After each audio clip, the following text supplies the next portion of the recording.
33장까지를 뭐 굳이 이제 일부라고 말한다면 그 33장은 이제 새 언약에 대한 약속이 이제 클라이맥스죠. 쫙 클라이맥스로 와서 일부 정도가 끝나고 이제 34장부터는 좀 새로운 국면에 접어들게 됩니다. 역사의 이야기가 되죠.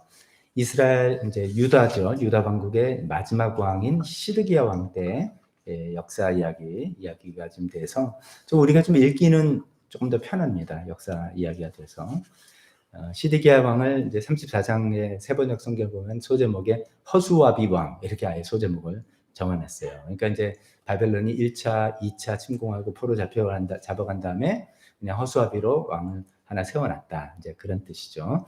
그 시드기야 이후에 나라가 이제 어떻게 유다 왕국이 멸망을 하고 또 그 이후는 어떻게 되는지 그 와중에 예레미야 선지자는 어떤 활동을 했는지 뭐 이런 등등에 대한 이야기가 되겠습니다.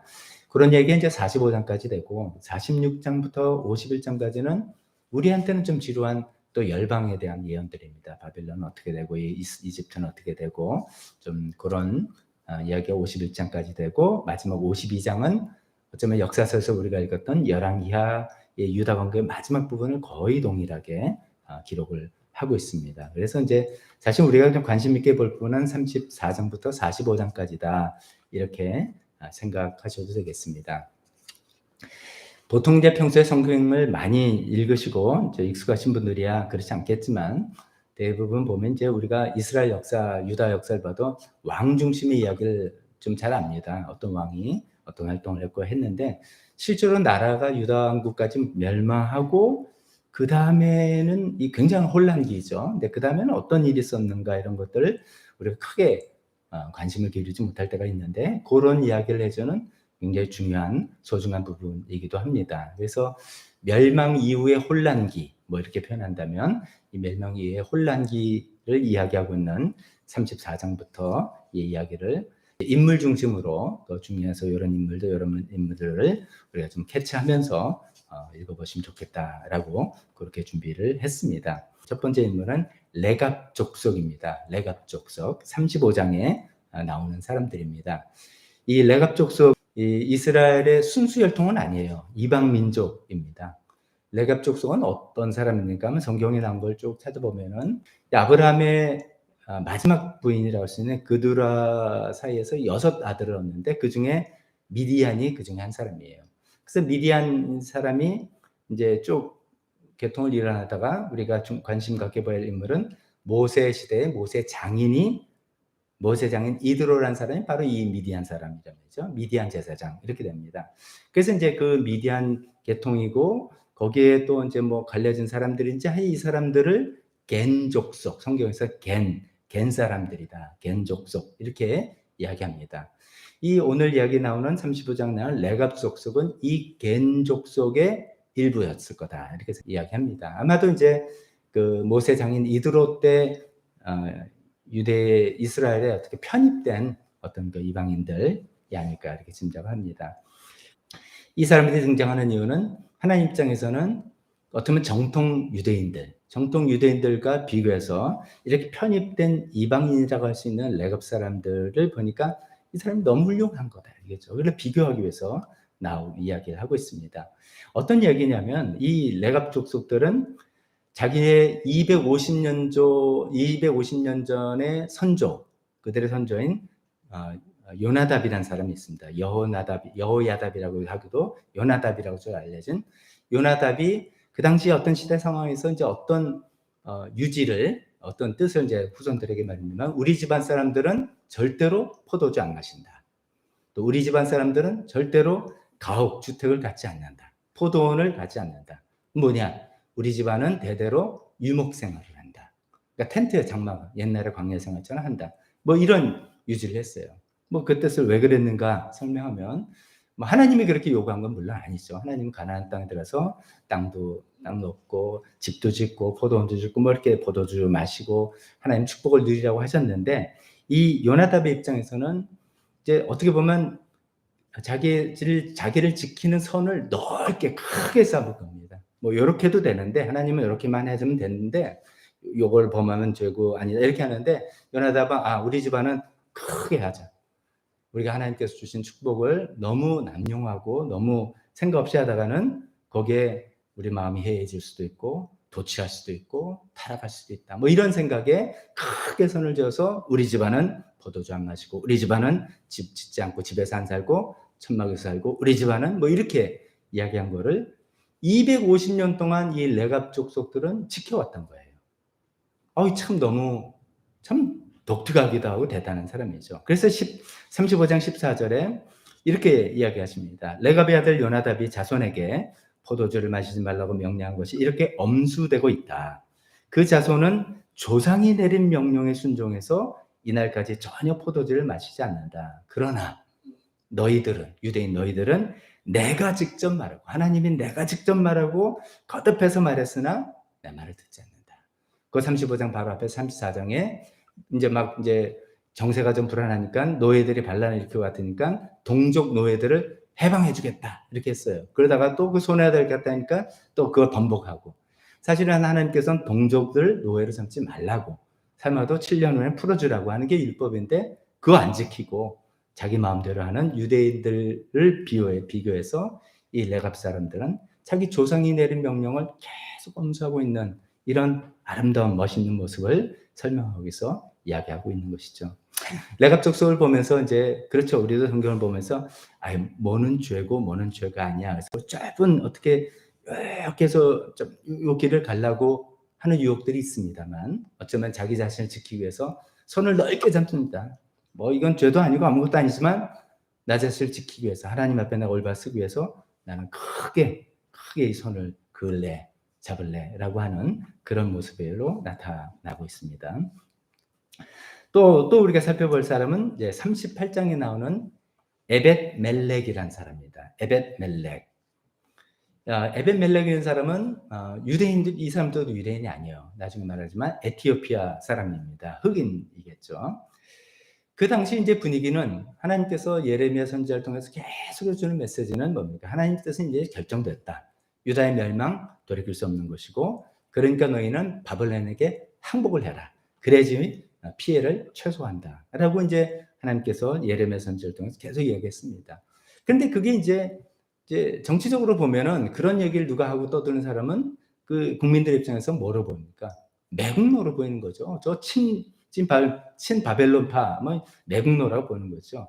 그리고 그 당시에 그 귀족이나 정계에는 친 이집트파 세력이 꽤 컸습니다. 우리가 이제 바벨론이 우리를 2번이나 침공해서 나라를 쑥대밭을 만들었으니 우리의 소망은 이집트에 의존해서 이집트 의원으로 저걸 막는 것이다. 라고 해서 귀족의 상당수가 친 이집트파 사람들이라는 것이죠.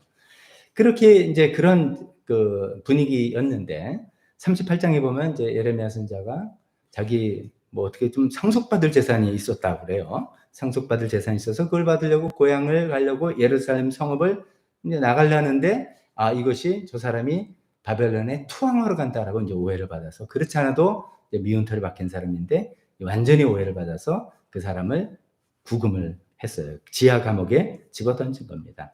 서기관 요나단 집에라는 아마 이제 친이집트파의 뭐 거두 중에 한 사람이었겠죠. 그 사람의 지하 감옥에 갇히게 됩니다. 이 37장에 그런 이야기가 나오는데, 근데 이제 그 당시 왕인 시드기야 왕은 그래도 예레미야에 대해서 좀 이렇게 하나님의 선지자 이런 이제 경외심이 좀 있어서 그를 그래도 지하 감옥에서 꺼내서 근위대, 그러니까 뭐 경호실이라고 그러겠죠. 근위대 뜰에 있는 감옥으로 이제 옮겨놓고 그래도 빵 한 덩이씩이라도 목숨을 연명하도록 조치를 취했습니다. 그런데 이제 그 안에서도 계속 예레미야는 우리가 하나님께서 이제 뜻을 이렇게 정하셨다, 우리는 바빌론에 항복해야 된다, 뭐 이런 얘기를 하는 계속 설교를 하니까 그 모습을 보기 싫어서 이 친바벨론파 귀족들이 시드기야 왕에게 압력을 넣어서 그 사람을 지하 감옥 정도가 아니라 물웅덩이에 집어넣게 했습니다. 그것도 이제 그 개인이 운영하는 왕자 말기야의 집에 있는 물웅덩이 이렇게 표현했습니다. 물웅덩이는 뭐냐면 이제 그 건조한 지역이니까 집집마다 아니면 이제 지역마다 커다란 물 저장고를 만들어 놓은 거, 비가 오면 거기다가 물을 이렇게 가둬뒀다 그걸 사용하는 그런 것이죠. 이제 성경에 이제 물은 없고 진흙탕이었다 합니다. 이제 물이 있으면 사람 금방 죽는데 진흙탕 저장고가 얼마나 크겠습니까? 거기에 집어넣어서 빵도 이제 주지 않고 이제 너 죽어라 뭐 이런 일이 된 것이죠. 그런 상황이 되었을 때 아무도 용기를 내서 예레미야를 선처하라 달라고 이야기하지 않았는데 이때 에티오피아 환관 내시죠. 에티오피아 사람 환관인 에벳멜렉이 시드기야 왕에게 선처를 호소합니다. 그래서 저렇게 되면 저 사람 굶어 죽습니다. 그러면서 성경이 이렇게 표현해요. 이래서야 되겠습니까? 이게 이제 옳은 일이 아닙니다. 이렇게 해서 어쩌면 양심의 호소를 하는 거죠. 그래서 저 사람은 하나님의 선지자인데 저 사람을 어떤 재판과 이런 것도 없이 저렇게 사람을 무릉동에 집어넣어서 굶겨 죽고 이거는 이래서야 되겠습니까? 라는 말에 그 용기 있는 그런 호소에 시드기야 왕이 또 마음이 어떻게 또 용기가 났는지 아이 그래 빼내라. 그래가지고선 무릉동에선 끄집어내서 근이제 뜰에 있는 감옥에 가다 놓는 좀 선처를 한 것이죠. 그래서 이제 예레미야는 그 근위대 뜰에서 예루살렘의 멸망을 맞이하게 되는 그때까지 갇히게 되는 그런 모습으로 되겠습니다. 그 당시 이제 왕도 지금 허수아비 왕이라서 그런지 자기 마음대로 함부로 못하고 친 이집트파 바벨론을 미하고 친 이집트파 사람들이 귀족들 세력이 그렇게 컸는데 그때 정말 유대인도 아닌 에티오피아 사람 한간인 에벤멜렉의 사람이 용기를 내서 예레미야의 생명을 건져낸 것이죠. 예레미야의 생명을 건져낸 것이죠. 그 하나님께서 나중에 39장에 에벤멜렉의 생명을 지켜주겠다. 나라가 이제 막 바벨론 군대 3차에 쳐들어왔을 땐 다 불타고 사람 얼마나 많은 사람이 목숨을 잃고 전쟁통 난리통 아니었겠습니까? 근데 그때 에벤멜렉의 생명을 지켜주겠다고 약속하심으로써 보상하시기도 합니다. 세 번째 우리가 그 다음에 살펴볼 인물은 시드기야 왕입니다. 시드기야 왕.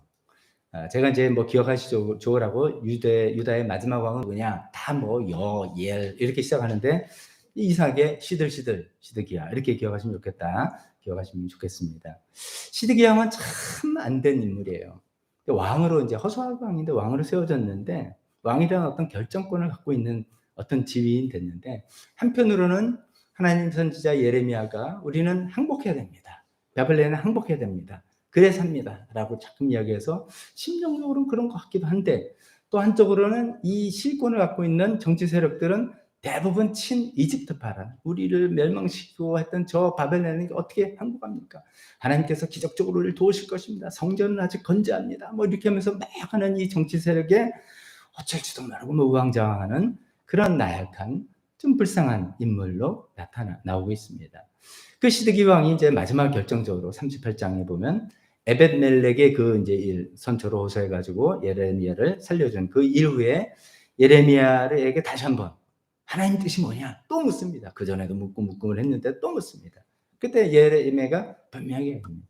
당신은 바벨론에게 항복해야 됩니다. 만약에 항복한다면 당신의 목숨을 구할 것이고 당신 집안 목숨을 다 구할 것이고 예루살렘의 멸망도 예루살렘 불타오르는 이런 것도 막을 수 있을 것입니다. 그러나 만약에 항복하지 않으면 다 놓치게 될 것입니다. 이런 얘기를 하게 됩니다. 그 얘기를 그렇게 해주는데도 시드기야가 반응이 뭐라고 했냐면 내가 만약에 항복을 하면 나보다 먼저 바벨론에 투항했던 유대 사람들이 이제 아니 그렇게 투항할 거면 진짜 가지 당신 때문에 우리나라 망치고 뭐 아마 여러 가지 생각에 자기를 가만히 두지 않을 것이다. 자기가 해를 당할 것이다. 또 그 실제로 그 자기가 항복하려는 과정에서 친 이집트파의 귀족들을 두려워하는 이런 마음속에 그걸 못했던 겁니다. 마지막까지 그렇게 하나님께 기회 주셨는데 못한 것이죠. 결국 어떻게 됐습니까? 예루살렘 멸망하게 됐을 때 시드기야 정말 불쌍하게 됐죠. 자기가 보는 앞에서 자기 아들들이 처형당한 모습을 봐야 됐고 그것이 자기 두 눈으로 보는 마지막 장면이죠. 자기 눈을 그 후에 두 눈을 뽑히게 되고 쇠사슬에 묶여서 바빌론에 끌려가고 예루살렘 도시는 철저하게 성경과 함께 파괴된 것이죠. 이제 성경에 그런 질문은 안 던지지만 우리가 이런 이야기를 읽으면서 또 생각을 해봅니다. 시드기야가 만약 예레미야가 전한 하나님 말씀을 따랐더라면 어떻게 됐을까? 뭐 역사에는 만약은 없지만 이렇게 이야기하지만 이제 우리가 이런 생각을 상상을 해보는 겁니다. 그럼 또 어떤 분은 그걸 생각합니다. 이거 가룟 유다 비슷한 거 아니냐? 가룟 유다가 예수님 팔지 않았으면 예수님 어떻게 십자가 돌아가셨겠냐? 하나님의 뜻을 정해서 유다를 멸망시키려 하셨다며 그러면 시드기야는 어차피 그렇게 했어야지 뭐 등등 생각하지만 우리가 또 아는 것은 하나님 지혜와 능력이 무궁하셔서 하나님께서 어떻게 하시든 그 방법을 다른 경우의 수로 만들 수 있는데 시드기야가 하나님 뜻을 따랐더라면 그 말한 것처럼 자기의 생명과 자식들의 생명과 예루살렘이 그렇게 철저하게 파괴되는 것 말고 다른 식으로도 될 수 있었을 텐데 뭐 이런 생각도 해봅니다. 또 시드기야가 그 선택의 갈림께 해서 뭐 이걸 하자니 이게 두렵고 저걸 하자니 저게 두려운 거죠. 이 딸을 투항을 하자니 뭐 자기를 뭐 미리 이미 투항했던 사람이나 투항하려고 할 때 자기를 뭐 반대하는 정치자도 두렵고 이 뭐 두려운데 결국은 우리가 무엇을 누구를 더 두려워하느냐. 어떤 선택의 갈림께서 무엇을 누구를 더 두려워하느냐. 거꾸로 말하면 무엇을 누구를 더 사랑하고 따르느냐. 의 기준으로 선택을 딱 해야 되는데 이 선택도 저 선택도 내리지 못한 시드기야의 우유부단한 그 모습 때문에 결국 나라도 철저하게 파괴되고 자기 자녀들도 다 죽임을 당하고 자기도 비참하게 말로를 맞이하게 된 시드기야의 인물을 우리가 보게 됩니다. 그 다음에 또 우리가 이제 살펴볼 인물은 조금 전에 나온 그달리아라는 사람입니다. 그달리아 총독이죠. 이 지금 나라가 망하고 이제 뭐 총독이 세워졌고 총독도 사실 이제 바벨론이 세운 총독이니까 뭐 실권이나 이런 건 없는 그런 총독이고 이제 앞으로 전국이 어떻게 펼칠까 굉장한 혼란기 정말 너무나 불안하고 그런 때 아니겠습니까? 저는 지난번에 이제 예레미야가 활동했던 시기를 구한말 때 이제 어떤 우리나라 시기라고 이렇게 비교해 보면 좋겠다라고 말씀드렸는데 이제 요 부분을 읽을 때는 마치 해방 후에 혼란한 정부 해방 후에 이제 우리는 어떤 나라가 될 거냐 민주주의가 될 것이냐 공산주의가 될 것이냐 그 안에서 뭐 혼란했잖아요. 신당 통치를 반대하거나 누구는 찬탁이다, 누구는 반탁이다. 그래서 결국 그래서 6.25로 터지게 됐던 그런 극심한 혼란기 같은 때가 바로 이제 우리가 있는 이때입니다. 이제 그달리아라는 사람이 이제 총독으로 임명받아서 미스바라는 도시, 예루살렘이 파괴됐으니까 미스바에 거점을 두고 친바벨론 정책을 필 수밖에 없죠. 나라가 바벨론이 망하고 우리는 바벨론에게 잘 보여지만 우리나라의 존재를 유지할 수 있다. 어떻게 보면 굉장히 실용주의적인 정책이죠. 그리고 국민들을 어떻게 먹고 살게 해줘야 된다. 그래서 경제적으로 도와줘야 된다. 이런 좋은 정책을 펼쳤던 것 같아요. 그렇게 해서 좀 잘 실용주의적인 외교 정책, 경제 정책. 그래서 이제 이 나라가 그래도 불행 중에 안정을 취할 기회를 맞았던 것 같습니다. 그러던 때에 이제 바벨론이 계속 몇 차례 공격한 것 때문에 예루살렘에 있을 뿐만 아니라 다 흩어졌던 여러 이제 정치적인 인물, 군사적인 인물, 뭐 이렇게 이런 영향이 있는 사람들이 이제 미스바에 총독부가 설정되고 거기 중심으로 이제 나라가 재건이 된다 이런 이야기에 다들 글로 모였겠죠. 얼마나 많은 사람들이 얼마나 다른 생각들을 가지고 모였겠습니까? 그렇습니다. 여러 가지가 좋았는데 치명적인 실수를 하나 했던 거죠. 치명적인 실수는 위험 인물을 파가지 못하고 그를 처리하지 못했던 것이죠. 거기에 많은 미스바로 찾아온 모여든 사람 중에 굉장히 위험한 사람이 있었는데 그 사람에 대한 제보를 듣고도 그럴 리가 없다라는 생각에 그를 제대로 처리하지 못해서 오히려 그 사람에게 자기가 살해를 당하는 그런 일이 생긴 겁니다. 이 그달리아가 살해를 당함으로써 남은 이제 멸망 후에 안정을 취하렸던 유다 왕국은 더 극심한 혼란에 빠지게 된 것은 불을 보더니 뻔합니다. 바벨론 입장에선 자기가 세운 총독이 살해당했다. 가만히 둘 수가 없죠. 또 이제 군인들이 찾아와가지고 뭐 그러면 나라는 수많은 또 피해자가 생기고 뭐 그런 일들이 생긴 것이죠. 어떻게 보면 이제 지도자는 이런 중요한 때에 자기 자신의 신변을 지키는 것 자체가 제일 중요한 일인지도 모르겠다. 뭐 이런 생각도 해보게 되는 그런 인물입니다. 그럼 그 다음에 우리가 살펴볼 인물은 그럼 누가 이 사람을 살해했나 이거죠. 누가 죽였냐 그달리아를. 그건 이스마엘이라는 인물입니다. 40장에서 41장에 나오는데 이스마엘이라는 사람은 유대 왕족 출신이라고 나요. 그리고 이 사람은 어떻게 해서 우리나라를 왕국을 복구해야 된다라는 그런 생각을 가진 어떤 과격분자였습니다.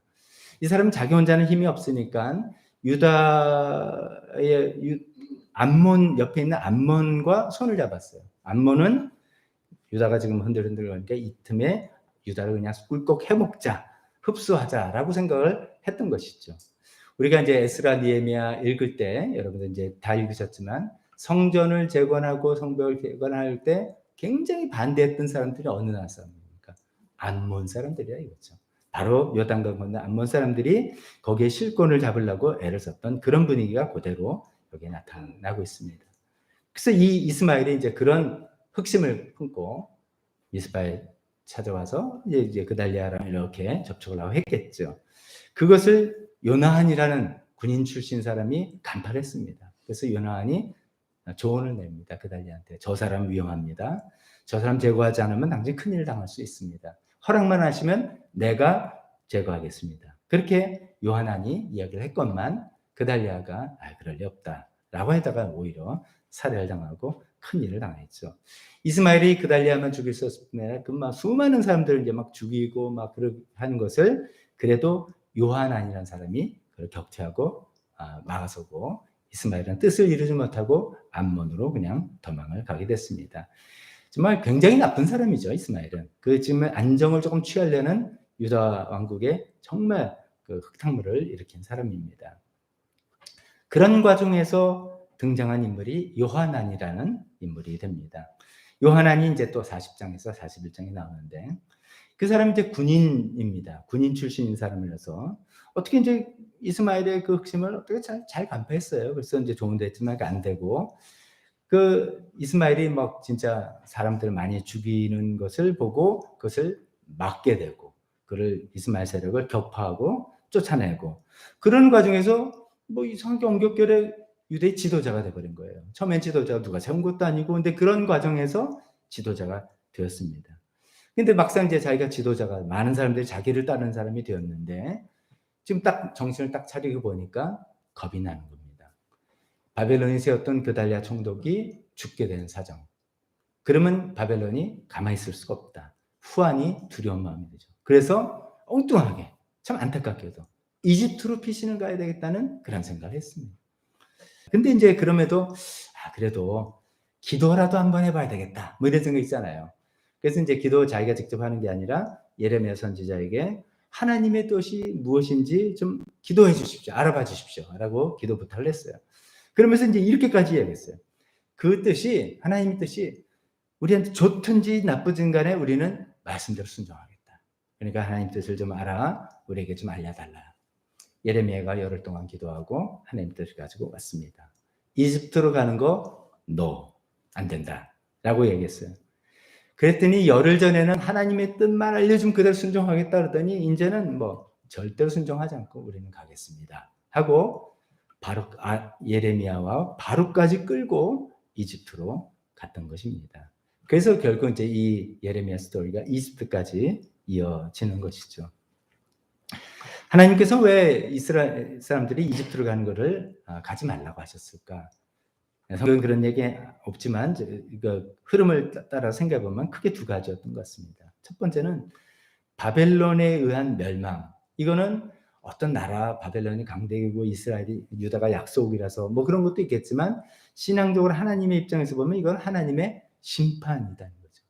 바벨론에 의한 공격 멸망이 하나님의 심판인데 그 심판은 받아들여야 되는 것이죠. 죄의 결과이기 때문에 받아들여야 되는데 그것은 이제 바벨론에게 항복하는 것으로 나타나야 되는데 거기 막 봉기를 하고 이집트로 피신을 하고 이런 것은 하나님의 심판을 받아들이는 자세가 아니다라고 하나님께서 보시는 거겠죠.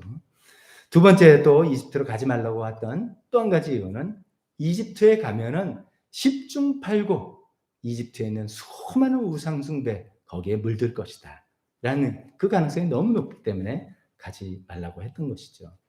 근데 그렇게 이제 말씀하셨음에도 불구하고 요하난을 지도자로 하는 많은 유대 사람들이 이집트로 내려갔던 것입니다. 이런 인물들이 쭉 나오는데 이집트에 가서 우상숭배 하나님께서 걱정하셨던 그 우상숭배에 물든 사람들의 이야기 하나만 살짝 소개하고 마지막으로 소개하겠습니다. 그들이 이제 이집트로 나왔어요. 아니나 다를까 거기 이집트인 수많은 우상들을 받아들여서 숭배하는 그 모습을 예레미야 선지가 책망하는 그 내용이 이제 44장의 마지막에 나옵니다. 예레미야 선지자가 그걸 책망하면 우리 생각에는 그래도 좀 찔끔해가지고 아이고 잘못했습니다라든지 아유 그렇게 따르기는 힘듭니다라든지 뭐 이럴 것 같은데 정말 어처구니 없는 대답을 하는 장면을 우리 보게 됩니다. 이 정도로 맛이 갔구나 이런 것을 보게 되는 이것이죠. 44장 18절에 하늘 여신을 섬길 때에는 우리에게 먹을 양식이 풍족하였고 우리가 잘 살았으며 재앙을 만나지도 않았는데 우리가 하늘 여신에게 제물을 살라 바치는 일을 그치고 그에게 술 제물을 바치는 것을 그친 뒤에로부터는 우리에게 모든 것이 부족하게 되었고 우리는 전쟁과 기근으로 죽게 되었어. 그러니까 우리는 하늘 여신에게 술 제물 드리고 이렇게 할 수밖에 없다라는 자기 나름대로 정당성의 논리를 펼치는 것입니다. 이들이 말하는 것은 이런 이야기입니다. 우리가 유다 왕들 중에 가장 악한 왕 중에 하는 사람을 므낫세라고 합니다. 므낫세가 가장 악한 왕이다 이렇게 이야기하는데 므낫세 시대 때 하늘 여신 섬기고 수많은 이제 우상들 하나님 성전 마당들에 세우고 했던 때인데 참 이상하게도 우리가 이제 이걸 이상하게도 어떻게 봐야 될지 이 관점이 중요한 건데 나라는 잘 살았다는 거예요. 므낫세 때 히스기야 왕 때 외적을 만나서 되게 힘들었던 걸 다 만회하고 회복하고 므낫세가 55년 동안 통치 기간에 나라는 오히려 부강하게 되고 경제가 잘 돌아가고 그렇게 됐다는 것이죠. 근데 이제 그 다음에 요시야 왕이 들어서 요시야 왕은 우리 입장에서 뭡니까? 하나님 뜻대로 종교 개혁을 하고 막 했던 우상들을 철폐하고 뭐 이랬던 왕 아닙니까? 그때는 살기가 좀 어려웠던 거예요. 이제 그런 것을 이야기하는 겁니다. 그러니까 이 사람들은 우리가 우상 숭배할 때는 잘 살았고 우상 숭배 안 하니까 살기 어렵다. 먹구멍이 포도청 아니냐. 뭐 이런 이야기를 하고 있는 것입니다. 참 너무나 안타까운 이야기죠. 이게 우리가 이제 객관적으로 우리가 제3자 입장에서 결과론적 입장에서 그들의 역사를 보니까 야 이렇게 어처구니 없는 사람 이렇게 한심한 사람이 있냐. 우리는 성경을 보면서 므낫세는 악한 왕이다 이런 것을 아예 그래 듣고 배우니까 그렇게 이제 이미 선입견이 생겼죠. 그렇게 생긴 건데 실제로 우리가 므낫세 시대를 산다면 실제로 그때 이집트에서 정말 그 피난민 시도 있다면 그들의 심정이 야 먹고 사는 게 최고 아니냐. 나의 행복과 성공 이게 최고 아니냐.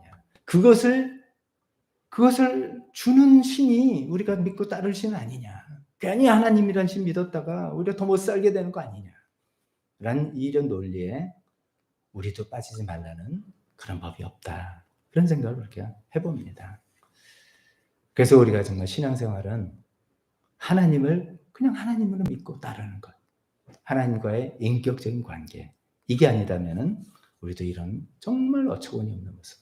그런 모습으로 빠질 가능성이 많다. 그런 이야기를 생각해 봅니다. 자, 이렇게 좀 생각해 봅시다. 성경을 여러분들 읽으면 다 파악하실 수 있는 내용인데도 한번 듣고 읽으시면 더 기억이 잘 나실 것 같아서 말씀드려 봅니다. 읽으시면서 야, 이런 격동기, 이런 극심한 혼란기, 우리도 그런 걸 우리 겪어봤잖아요. 해방 전후에 6.25 때에서 순간의 선택이 정말 많은 것을 좌우하는 그런 것들 시대에 나라면 어떻게 했을까?